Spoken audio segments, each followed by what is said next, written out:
Olá e bem-vindos ao Got Shell, seu programa de segurança da informação, notícias e atualidades do universo cyber.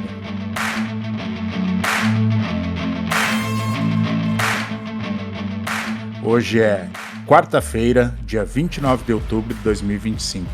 Eu sou o Dino, CTO da IntegraSul, e me acompanham Anderson de Godoy, líder do Red Team da IntegraSul. Olá, pessoal. E como convidada especial, hoje temos Camila Farias, gerente de canais da Axur. Axur. Enfim, existe essa polêmica aí. Muito bem-vinda, Camila. Obrigada, pessoal. É um prazer poder estar aqui representando a Axur, ou Axur, e falar um pouquinho sobre Threat Intelligence com vocês. Legal. Muito obrigada, Camila, por despender o teu tempo para vir aqui falar com a gente. Eu já queria de cara pedir para te falar um pouquinho de ti e um pouquinho da tua empresa, o que faz, em que mercado ela se insere e por que surgiu a Axur, né? Qual foi a demanda que ela veio atender? Bom, a Axur é uma empresa gaúcha e, curiosamente, o nosso CEO ele é de Caxias do Sul, então ele conhece muito bem o mercado daqui. Historicamente, é uma empresa com mais de 25 anos, e eu tenho que me atualizar desse dado, porque já há algum tempo eu falo há mais de 25 anos, então já devemos estar beirando os 30. E começou mais com ou um menos a outro mesma idade da propósito. IntegraSul, então. Exato. Ela começou com outro propósito, no início é uma consultoria, a gente revendia também uma solução americana no passado e começamos a entender que o mercado brasileiro, inicialmente a gente trabalhava com foco em DRP, monitoramento de marca, phishing, personificação, perfis falsos. A gente começou a entender que o mercado, já desde então, brasileiro, ele é um universo à parte quando a gente está falando de fraude digital.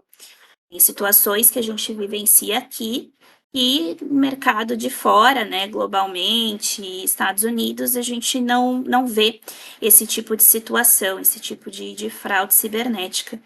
E então começou a caminhada da Axur desenvolver a sua própria solução, e é o que a gente entrega até hoje com muita tecnologia, né? Então, nós tínhamos escritório aqui em Porto Alegre, então a nossa sede era Porto Alegre, tínhamos um escritório em São Paulo também, mais voltado para a área comercial. Então, eu entrei na Axur em 2019, meados de 2019, ali em junho, e nós tínhamos em torno de 60 funcionários, em sua grande maioria aqui no Rio Grande do Sul, né, todos sediados no Rio Grande do Sul. Logo em seguida, alguns meses depois, a gente teve a pandemia, fechamos os escritórios, e o que antes a gente se limitava a contratações, a talentos mais regionais, a gente começou a captar pessoas de fora também. Isso impulsionou a nossa expansão para o Latam. Hoje nós temos colegas praticamente todos os países da América Latina. E essa globalização, essa digitalização do mercado acelerou a nossa globalização também. Então, hoje a gente não tem mais uma sede física, estamos alocados globalmente, nós temos funcionários no Brasil, todo o Latam, fora também, Estados Unidos, e acelerou aí para a gente ter uma plataforma de monitoramento de ameaças global. Esse é um pouquinho aí da história da Axur. Legal. E quantos vocês são hoje? Hoje, eu preciso até me atualizar, mas da última vez que eu vi, a gente estava beirando ali em 230 funcionários. Nossa. Então, a gente teve um crescimento bem interessante. Eu confesso que eu não tinha ideia dessa dimensão. Exato. Eu brinco que a gente trabalha com muita tecnologia, é uma plataforma 100% desenvolvimento próprio. A gente utiliza inteligência artificial muito antes de ChatGPT virar hype, mas por trás de tudo isso tem uma equipe de muito talento, uma equipe que realmente faz isso acontecer.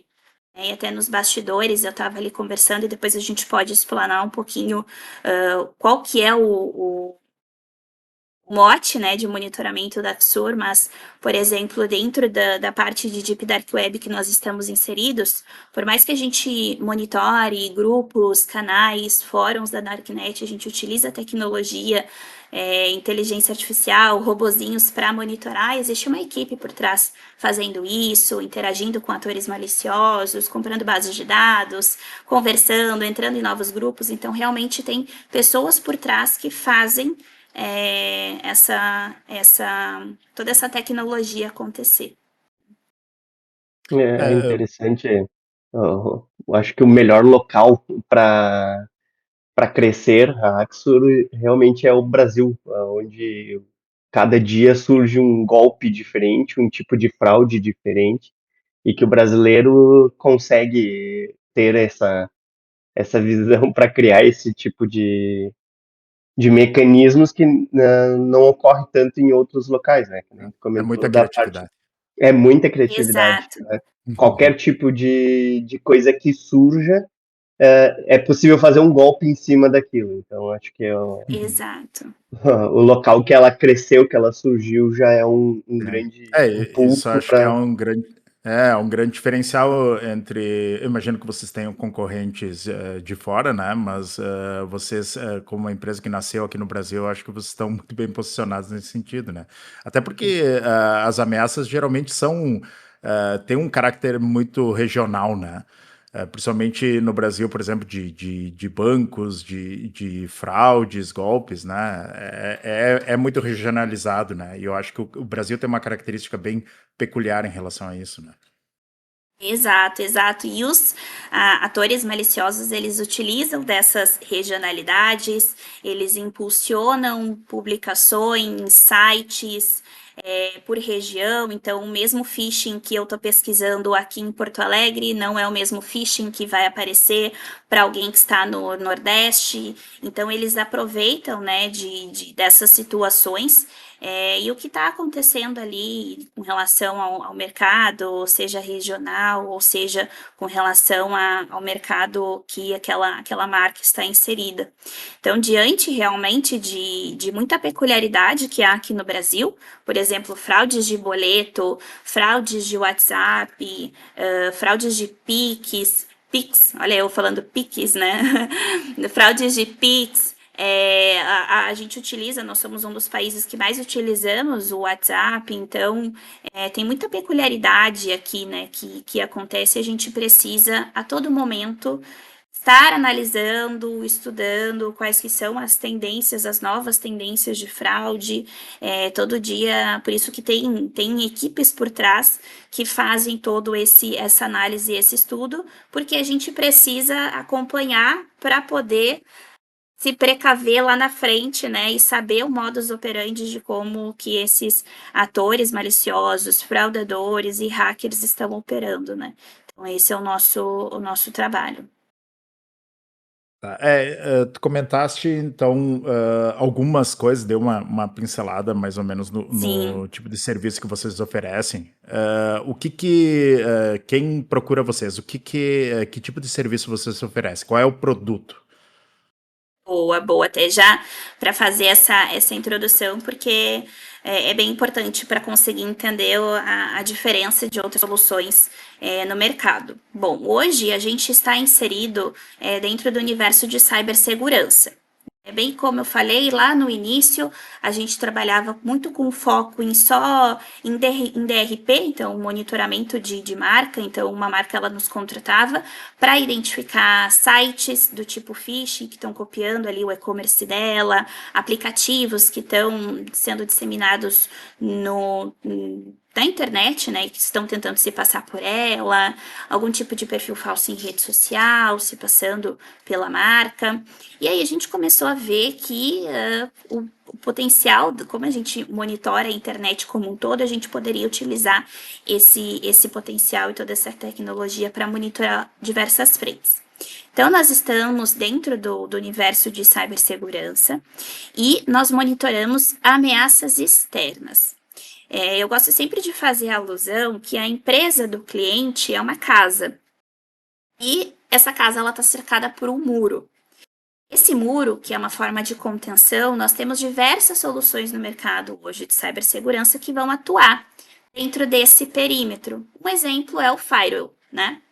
Então, o trabalho da Axur não é monitorar dentro da casa e nem até o muro, é monitorar as pessoas que estão ali em volta daquele muro e que estão tentando de alguma forma entrar daquela casa para roubar um dado, que estão orquestrando ali alguma situação de atacar aquela casa, alguma pessoa que esteja passando por aquela casa, que esteja passando ali na frente e que, olha, acho interessante, vou copiar aquela casa. Essa é a alusão mais fácil que a gente tem para entender esse monitoramento de ameaças externas. A gente não vai estar olhando para perímetro, para o interno, e a gente vai analisar a internet como um todo, situações de risco que possam colocar aquele cliente em situação de vulnerabilidade e que está fora do controle dele.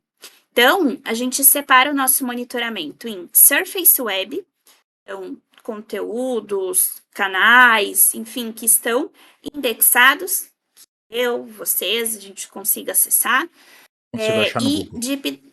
consigo achar no Google, no Bing, nos principais indexadores, e conteúdos de Deep Dark Web. Então, canais, fóruns que são mais restritos, que a gente precisa ter um convite para entrar, que a gente precisa ter um conhecimento ali para acessar uma darknet. Então, a gente está inserido nesse contexto. E aí, quando a gente olha para a internet como um todo, a gente consegue monitorar diversas situações. Continuamos monitorando os casos de personificação, então situações onde há fraudadores se passando pela marca, disseminando um malware utilizando uma instituição bancária, utilizando criando um site falso, se passando por uma marca varejista conhecida e disseminando isso via SMS, casos também Um de Instagram pirataria. falso. Instagram falso, enfim, todas as redes sociais a gente tem monitoramento.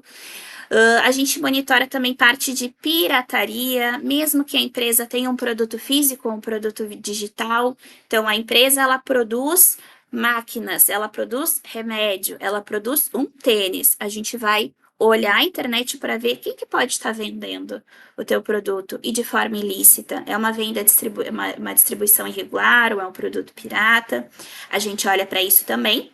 Conteúdos também, nós temos monitoramento de conteúdo, então, se o produto do cliente é um livro, é um vídeo, é um filme, são novelas, enfim, a gente consegue fazer essa redistribuição. Então tem muita plataforma aí subindo séries e novelas de forma pirata, a gente fica derrubando, a gente que fica derrubando. E monitoramos também a parte de vazamentos, né? Vazamentos de dados, e aí a gente olha para a internet como um todo, então algum dado da empresa que pode ter vazado, seja um contrato, um boleto, um documento. Pode ser um segredo de código, pode ser uma API que está exposta, pode ser uma credencial que esteja exposta, né? Então, é um monitoramento bem completo. E a gente analisa também nos fóruns, nos grupos de Deep Dark Web, algum tipo de menção com relação àquela empresa, porque antes da empresa ser atacada, esses atores maliciosos, esses hackers, eles precisam se reunir Tem um uma burburinho. sala de jantar, uma sala ali, né? É. Uma sala de convivência para fazer essa orquestração. Então, a gente monitora isso também. Então, quando a gente fala de monitoramento de infraestrutura, de firewall, nada disso vai. A gente vai pegar quando a situação já está acontecendo. A ideia da Axur é pegar um D0, né? Um D-1, antes do ataque acontecer. Então, esse é o nosso motivo. E tanto que o nosso slogan é tornar a internet um lugar mais seguro. É Pô, legal legal. que Pode falar, Anderson.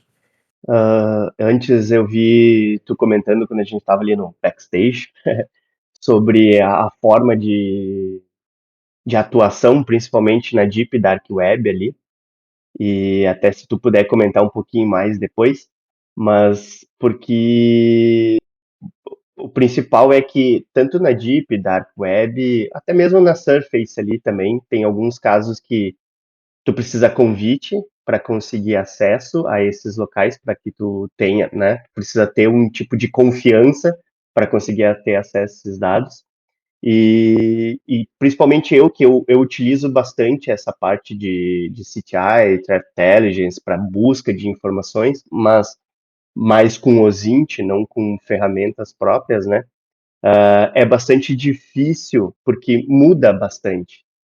Então, por exemplo, Deep Dark Web, se tu não tem o contato, tu não vai conseguir o endereço, né? Porque não é indexada aquela informação, tu não tem simplesmente como fazer a busca. E que vocês conseguem, vocês estão nesses grupos ali, consegue comentar ali como é que vocês Claro. atuam? Claro. Esse é um trabalho contínuo que nós fazemos, né? Porque esses grupos onde esses atores maliciosos, esses fraudadores, eles estão interagindo, são grupos estritamente fechados. Então a gente precisa conhecer alguém, a gente precisa interagir com alguém. Esses grupos, muitas vezes deles são replicados, então às vezes tem um grupo específico para fraude de cartão, e aí é o grupo 1, grupo 2, grupo 3, grupo 4, a gente tenta entrar no máximo de grupos, as mensagens acabam sendo replicadas de forma duplicada nesses grupos, porque os donos desses grupos acabam criando diversos grupos. Caso algum deles seja derrubado, a Polícia Federal entre com alguma ação judicial com o WhatsApp, com o Telegram ou com a plataforma onde ele esteja ocorrendo e ele não perca o rastreio ou o contato dos demais fraudadores. Então, a gente tem um trabalho. Por isso que eu falo que a Axor é feita de pessoas, também muitas pessoas por trás, porque nós temos uma equipe que faz esse trabalho de analisar novos grupos, de analisar também há diferentes segmentos de acordo com o segmento do cliente. Então, tem grupos de fraude específicas para finanças, tem grupos de fraude específicas para varejo.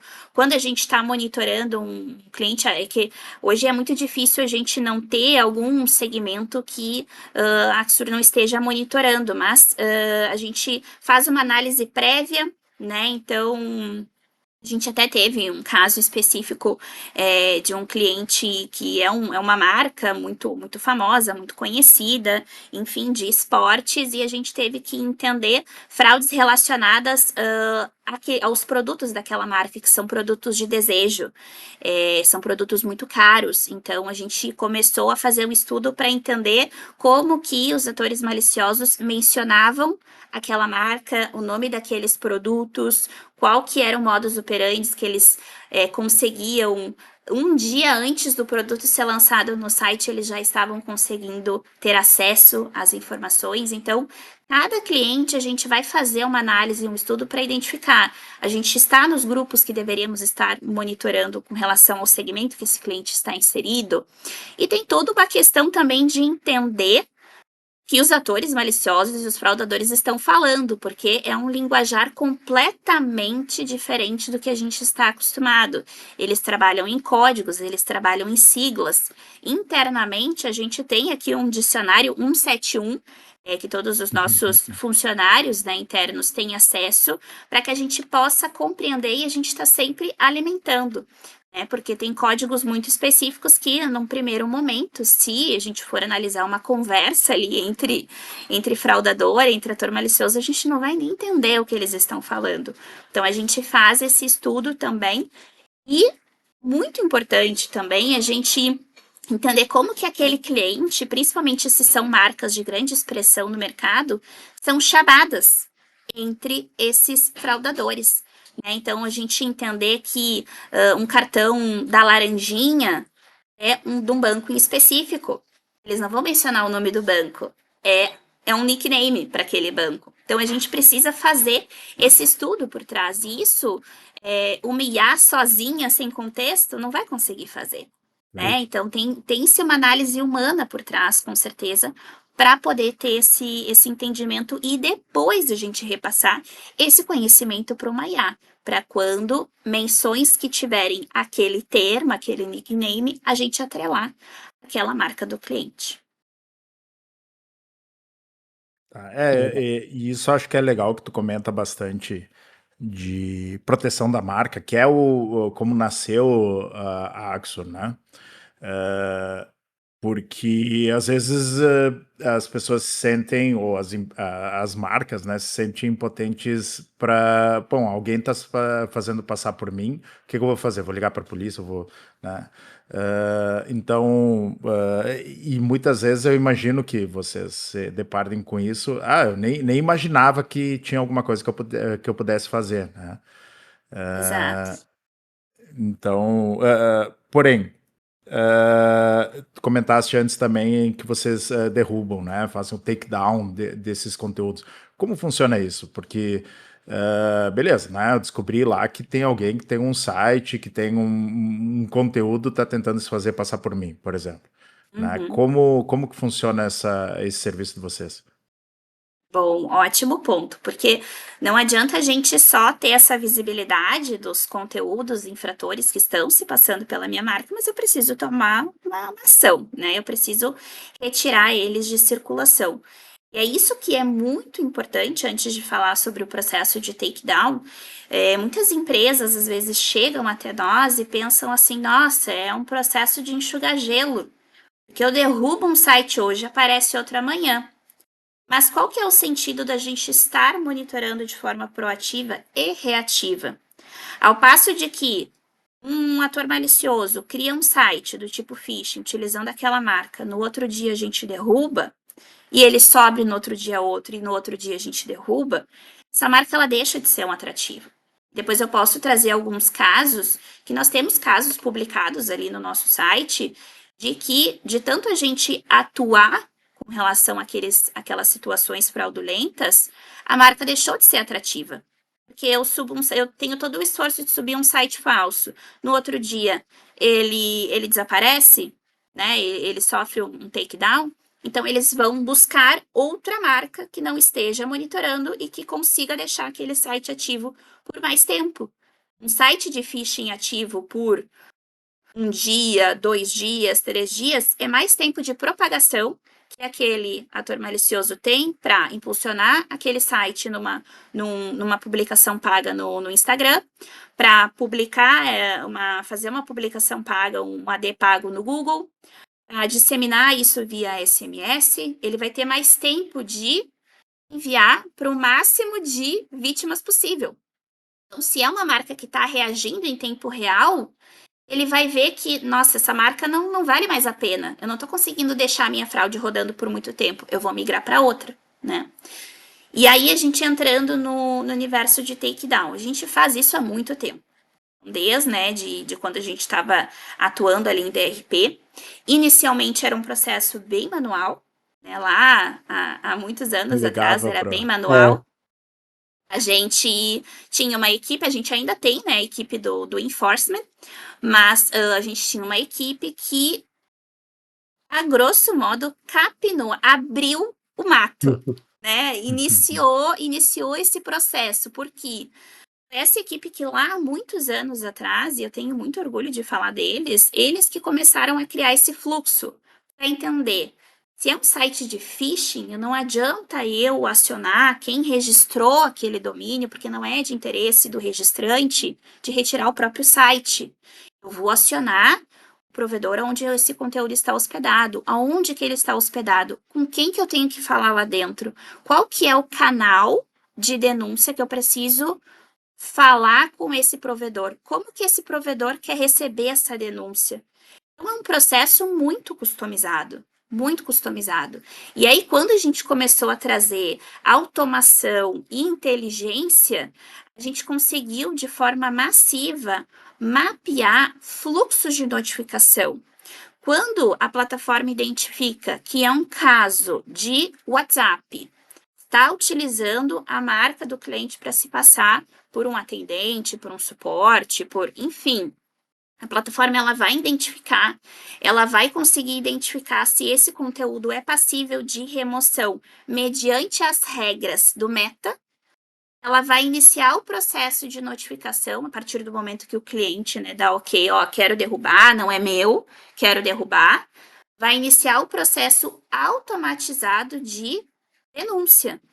O cliente e o parceiro que vai fazer a gestão da plataforma, em tempo real, consegue ver qual que é o texto da denúncia, para quem que a gente está falando, se a entidade nos retornou. Isso tudo muito automatizado, porque há muitos anos a gente já sabe para quem que a gente tem que notificar e como que a gente tem que notificar, né?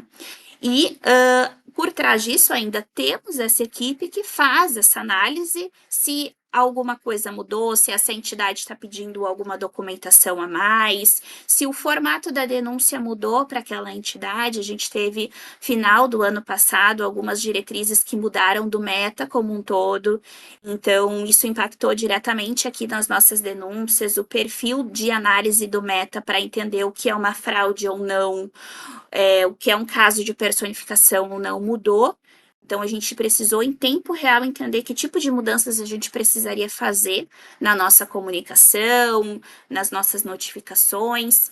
Então, hoje é um processo 100% automatizado. A primeira notificação, no máximo, ela vai até em 4 minutos. Então, é um caminho neural ali muito rápido para a gente entender o que precisa ser escrito, dito, anexado e enviado.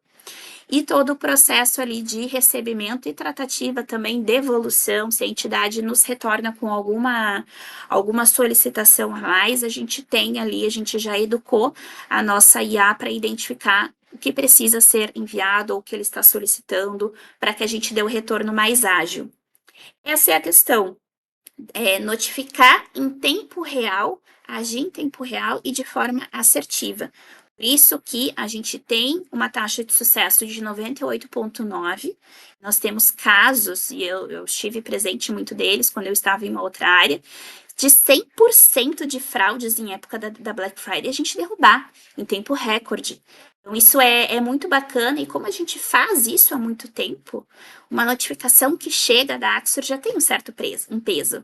A gente já tem canais de relacionamento, a gente tem pessoas lá dentro do Mercado Livre, a gente tem pessoas lá dentro da Shopee, aonde esse esforço de muitos anos reflete no que a gente tem hoje de sucesso. Então, isso é muito importante. A gente bate no peito de dizer que nós temos, sim, o melhor takedown, o mais rápido. A mediana, então, né, da primeira notificação ia até 4 minutos, e um tempo médio ali de remoção de 9 horas. Obviamente que cada entidade vai ter o seu uptime, né? Casos de WhatsApp são um pouco mais longos e demorados, porque o processo do WhatsApp ainda é muito burocrático. O Telegram, a gente ainda está ajudando eles a fazer esse processo de remoção de canais, né? Então, de contas, de perfis, de usuários. Então, é um processo aí que começou há muitos anos atrás, e hoje a gente vê aí o esforço e mérito de todos os profissionais que abriram esse mercado de remoções. Que envolve terceiros também, daí complica um pouco, né? Mas pensa que nem o caso que comentou do Black Friday ali, quanto mais tempo, na visão do cliente, se for ver, quanto mais tempo aquilo ficar disponível, mais vendas ele está perdendo, né? Porque a Exato. pessoa que vai cair no golpe, talvez não vai comprar de novo depois, e vai gera um prejuízo, não deixa É de ser. impacto na marca, né? Exato. Exato. Na marca, confiança. Impacto na Ela marca, não tem impacto nem em culpa, na vendas. verdade. Sabe Mas que eu tenho. A minha esposa trabalha no judiciário, e é muito comum as pessoas entrarem na justiça contra a marca, né? Que às vezes, alguém foi lá, copiou a marca, fez um site falso, e a vítima entrar contra a própria marca, né? Porque ou por não entender direito como é que funciona a situação, mas de qualquer maneira a marca está exposta, e inclusive judicialmente em alguns casos, por ter, mesmo sem ter participado do golpe, digamos assim, ativamente, né? Então é um negócio muito sério. Outra coisa que eu até ia te perguntar, mas tu já tocaste, a questão da reputação de vocês perante os provedores, eu acho que é muito relevante, né? Porque se eu. Tá, eu vi que tem alguém se passando por mim no Instagram, alguma coisa. Se eu for fazer o processo, eu pessoalmente, provavelmente o tempo que eu vou levar ou a efetividade que eu vou ter vão ser. O tempo vai ser maior, a efetividade vai ser menor, né? Porque vocês já têm o contato. Ah, não, se está vindo da Axur, provavelmente já está validado, já Já sei que está está tudo certinho, validado. né? Exato, exato. A gente, por exemplo, Prometa, nós somos a empresa que mais notifica globalmente. Então é um caso bem relevante, né? Então, por isso que a gente utiliza de muita inteligência também artificial hoje na plataforma. A gente faz uma validação muito criteriosa se realmente aquele conteúdo ele é passível de remoção, para que a gente envie realmente casos em que a entidade aceite, né? Isso também aumenta ali a nossa taxa de sucesso. Então, a gente faz essa expansão, um conteúdo, por exemplo, vou dar o exemplo de um conteúdo que não seja passível de remoção, tá? Um site que recém foi criado, domínio que recém foi criado, mencionando o nome da marca, ainda que sim esteja mencionando o nome da marca, então vou dar um exemplo aqui com a minha marca mesmo. Então, criaram www.axurpromoção.com.br e esse site está em branco, não tem nenhum conteúdo relacionado a Axur. Se eu for emitir uma notificação para derrubar esse site, a entidade ela não vai aceitar, porque eu preciso uma evidência clara de que estejam tentando se passar pela Axur. Eu preciso ter elementos visuais, eu preciso comprovar para que fim aquele site ele foi criado, ele está tentando se passar pela minha marca, ele está solicitando dados de clientes, né? Então, simplesmente pela mera menção no domínio, isso, infelizmente, não é passível de remoção, a não ser que esse domínio ele esteja sendo utilizado para envios de e-mails fraudulentos. E aí a gente, com as comprovações devidas, a gente, se ele é um domínio de uma caixa de e-mail também, né, um domínio apto a enviar e-mails, a gente consegue essa comprovação para o congelamento do domínio. Agora, se é simplesmente um site que foi criado utilizando o nome da minha marca, isso, infelizmente, nós não temos leis, regulamentações para a internet que qualquer pessoa pode criar um domínio. Salvo algumas exceções muito peculiares, tipo assim, se eu quiser criar um domínio com o termo Coca-Cola, eu não vou conseguir. Mas assim, são marcas que são de muita expressão, né? Que aí se tem um controle. Mas, se não, então, por isso que a gente faz todo esse estudo, essa análise, e aí a plataforma ela vai te orientar para, nesse momento, a gente não vai conseguir tomar nenhuma ação, a gente deixa aquele site, por exemplo, numa quarentena, a partir do momento em que mudou qualquer vírgula no HTML daquela página, a plataforma vai te sinalizar, dá uma olhada naquele site, não era o momento ainda de derrubar, mas a gente pode analisar se agora, com alguma mudança ali naquele site, a gente consegue. Então, a gente trabalha dessa forma também. Tu comentaste agora da questão da prova, né, e tal. Vocês fornecem, eu imagino que tudo que vocês façam tem um registro, né? Todo esse monitoramento. Isso agora me veio a ideia que é interessante, porque dependendo da situação, eu posso querer abrir um BO, né? Ou tentar abrir uma investigação criminal contra esses golpistas. E Sim. daí as provas que vocês fornecem, elas podem ser usadas para isso também, né? Eu não sei como é que Com certeza. vão atuar como peritos também, dependendo em investigação criminal, como é que funciona? Então, toda a atuação da Axur, ela é extrajudicial. Então, todas essas notificações que Uhum. nós enviamos são casos extrajudiciais. Porém, a plataforma, do minuto 1 que a gente identificou aquele site, a gente já registra todas as informações. Então, o momento em que essa detecção ela aconteceu, num caso, né, fica mais fácil de explicar. Um caso de um site fraudulento se passando por alguma marca, a gente vai criar um ticket, toda a plataforma, todos os casos que a plataforma tem são criados tickets, é uma página específica para aquela situação.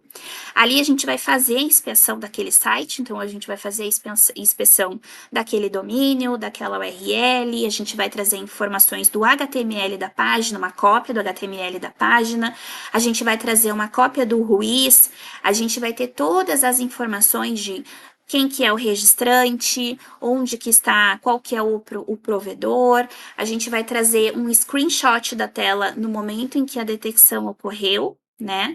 E todo o caminho de notificações também, né? Então, o cliente solicitou a derrubada daquele conteúdo, todo o histórico de tratativa com aquele provedor ou com aquela entidade, com aquela rede social, fica registrado nesse ticket. Então, se tem acesso ao qual é o conteúdo da notificação que nós enviamos, o retorno, e a partir do momento em que esse conteúdo saiu do ar, a gente coloca também ali a especificação de quanto tempo esse conteúdo ele demorou para ser derrubado e nós fazemos uma validação final, né? O conteúdo caiu, a gente tenta acessar ele de novo e vai dar ali um erro de que a página não existe ou ela não está mais disponível.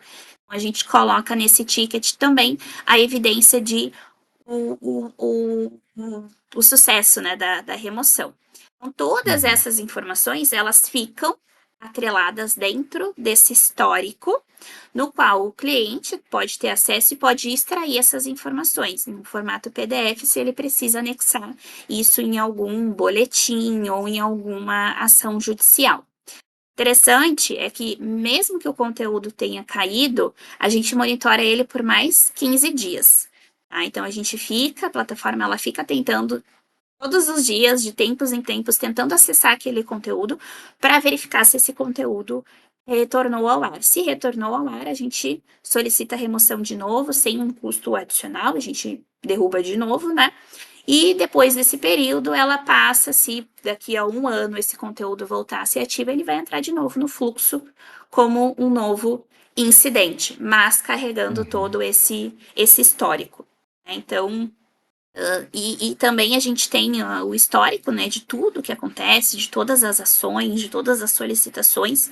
Então, é uma plataforma extremamente auditável, né? É interessante isso, principalmente para setores como compliance, jurídico, enfim, tem todo o rastreio ali do que foi feito com base àquela ação.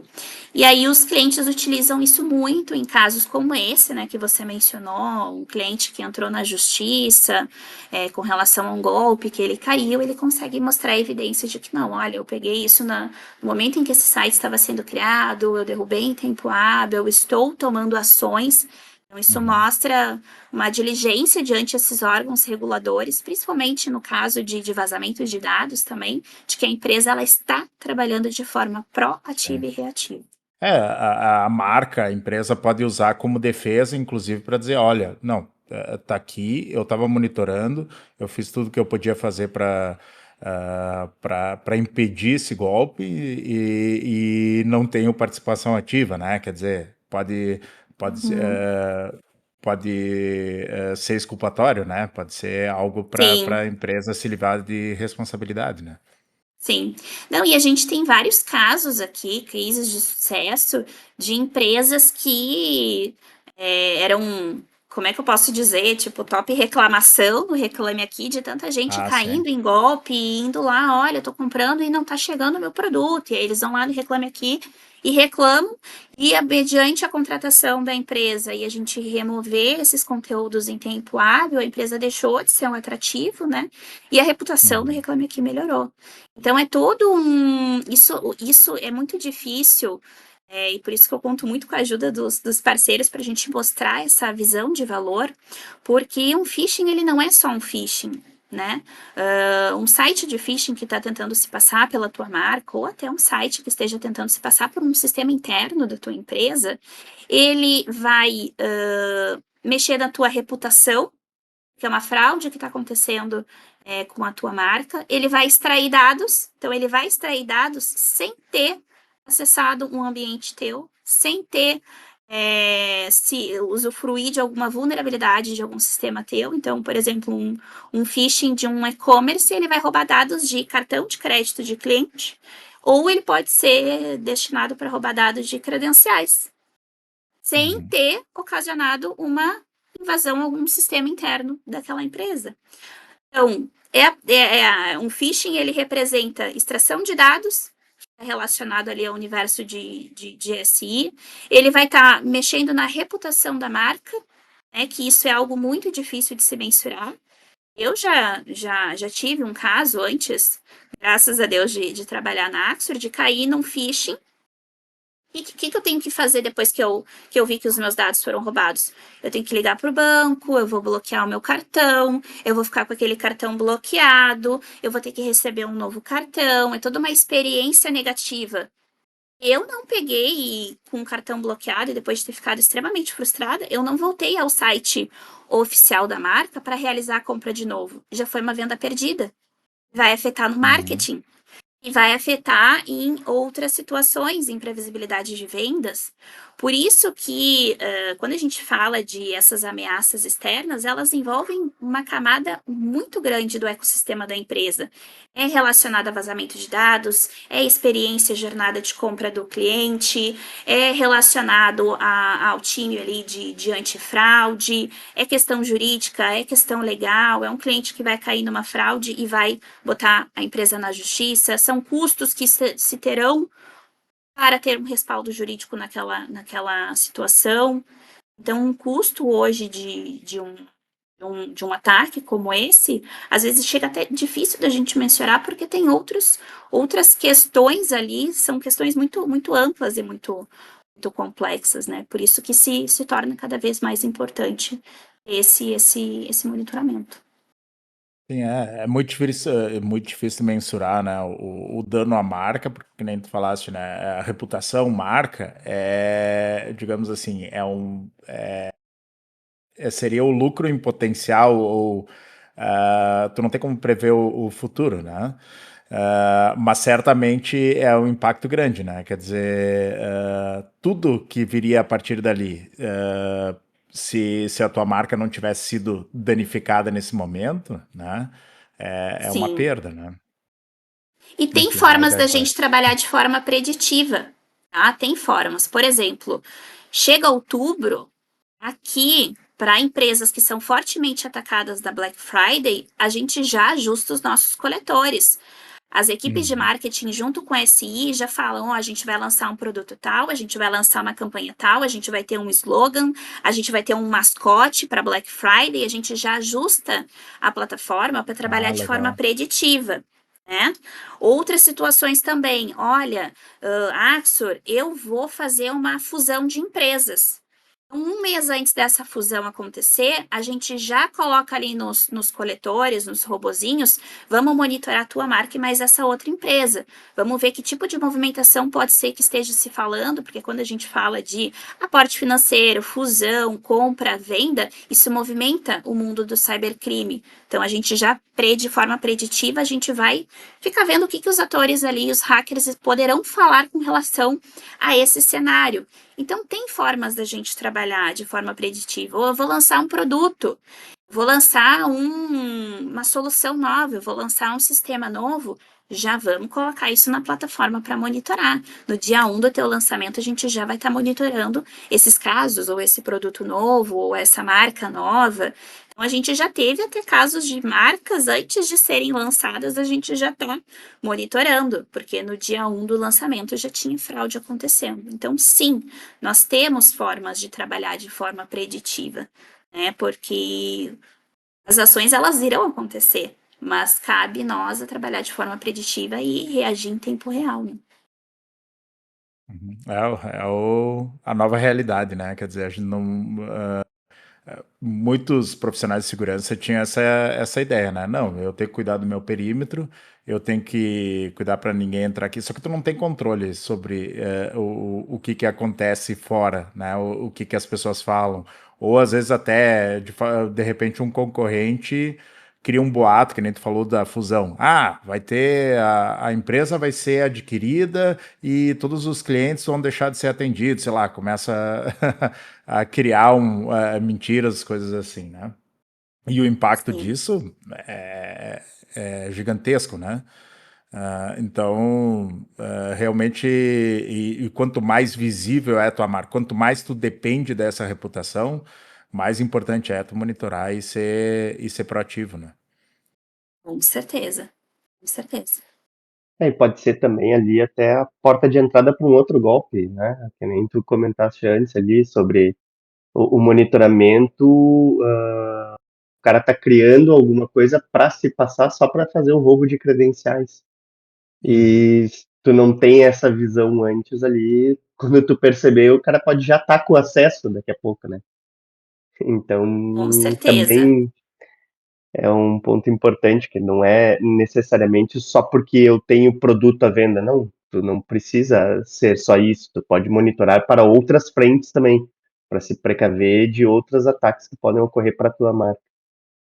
Outros ataques, né, seja, por exemplo, um site que esteja tentando se passar por algum sistema interno da minha empresa ou algum sistema de algum fornecedor que eu utilizo. Eu estava comentando anteriormente, né, a gente utiliza o Slack, né, como comunicação na Axor. Então, o portal do Slack está no nosso monitoramento, a gente identificar se há ou algum tipo de vazamento, enfim. E a gente tem quando a gente fala assim de vulnerabilidades que estão fora do controle da empresa, a gente sempre pensa também nessas ações externas, né? Então, um ataque, alguém tentando se passar pela minha empresa, alguém mencionando a minha empresa num canal de Deep Dark Web, enfim. Mas a gente tem o fator, o ser humaninho, o colaborador.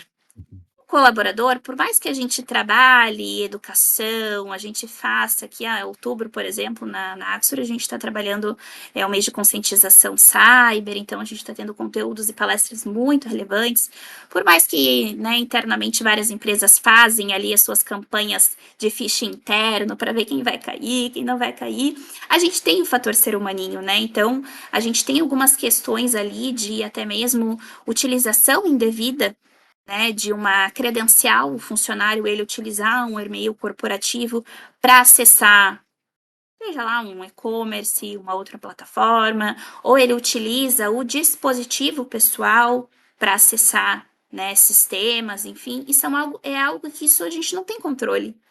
É a ação dessa pessoa, né, utilizando um ativo que é da empresa. Então, o Threat Intelligence, ele ajuda a dar esse monitoramento, né? Porque na camada ali de vazamento de dados, a gente vai pegar esses casos de uso, né? Então, a gente vê ali diariamente credencial corporativa sendo criada no Netflix, no PayPal, no Booking. Eu já vi casos no Roblox, eu já vi casos em casos de aposta, em casas de aposta. Isso é um prato cheio para um ator malicioso, porque ele vai ver, ó, é uma credencial corporativa. O padrão de senha desse usuário é esse. Os Vai usar a mesma ambientes, senha. os ambientes internos que a empresa utiliza, ele rapidinho ele faz um discovery, ele consegue identificar qual que é o padrão de senha. E aí ele utiliza ali uma aplicação para fazer simulações de senha conforme o padrão que o sistema da empresa pede e o padrão que aquele usuário utiliza. Então, a gente está falando do fator do ser humaninho utilizando de forma indevida, que dá um prato cheio ali também, né, de informações e insumos para esse atacante se utilizar. Então, coisa que um firewall vai pegar, né? Plataformas ali com relação à segurança interna não vai fazer essa detecção. E aí é um prato cheio, né? Um acesso ali que, se o ator malicioso conseguir identificar qual que é a credencial e a senha para aquele ambiente interno, ele faz um acesso legítimo ali, é uma credencial válida, é um acesso silencioso. E a gente tem visto cada vez mais, por exemplo, ataques de ransomware se iniciando com essa questão ali de vazamento de credencial, né? Ou através do phishing, porque o phishing ele vai capturar também esse dado, né? Então, por isso que se faz cada vez mais necessário, porque é o artifício que esses atores maliciosos utilizam, né? É algo que eu tenho tanta coisa para falar, eu tenho Ah, tanto case, eu tenho tanto exemplo, que assim, imagino. ó, se deixar, eu falo o dia inteiro. Então, A assim, gente pode, a gente pode marcar outras o oportunidades, webinar. inclusive. E O daí no webinar, webinar eu posso isso. mostrar os casos reais na Uhum. plataforma, os cases, enfim, vai ser Isso, daí é um. bem Até interessante. é mais visual ali o pessoal do webinar mesmo, então Exato. E claro, né, se tiveres ideias vamos de repente abordar um assunto específico e coisa, montar um tema, a gente pode conversar também, né? De repente fazer uma outra edição aí. Mas, Certeza. mas bem legal. Bom, Camila, eu queria agradecer muito aqui a tua participação, foi muito legal o assunto, o papo, eu espero que a gente consiga conversar outras vezes, né? Tem muito assunto para explorar e agradeço muito aí tu despender teu tempo aí para falar um pouquinho compartilhar todo esse teu conhecimento aí com o nosso público. Eu que quero agradecer pela oportunidade.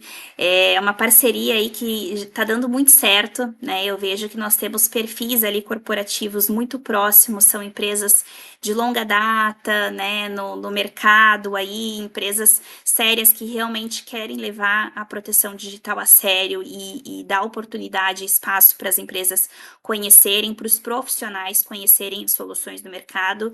Então é um prazer enorme estar aqui, poder falar sobre essa frente. Tem muito assunto, é um tema muito interessante da gente trabalhar, porque tem muito caso e todo dia surge algo novo, né, nesse cenário do mundo do cybercrime. Então, com certeza, teremos oportunidades aí para trazer outros assuntos. Muito obrigada mesmo pela oportunidade. E vai sair o webinar, já tem data marcada? Sim, eu acho que a Samantha daí deve ter a data exata, mas é em novembro. E eu quero trazer alguns cases reais, assim, do que está acontecendo. Acho que vai ser bem interessante para o pessoal visualizar tudo isso que a gente falou agora, né? Então vai Uhum. ser bem interessante. Eu vou trazer ali uns casos reais do que está acontecendo e qual que é o modus operandi desses atores maliciosos. Então tá, então fiquem ligados aí nos canais da Integração do Gotshell que vai ter divulgação aí do webinar, então vai dar para visualizar, vai ter algo mais prático ali, né? Bem legal ver a coisa acontecendo na prática. Bom, pessoal, então por hoje é só. Nos sigam pelo got_shell em todas as redes sociais ou pelo e-mail got_shell@integrasul.com.br. Abraços e até a próxima.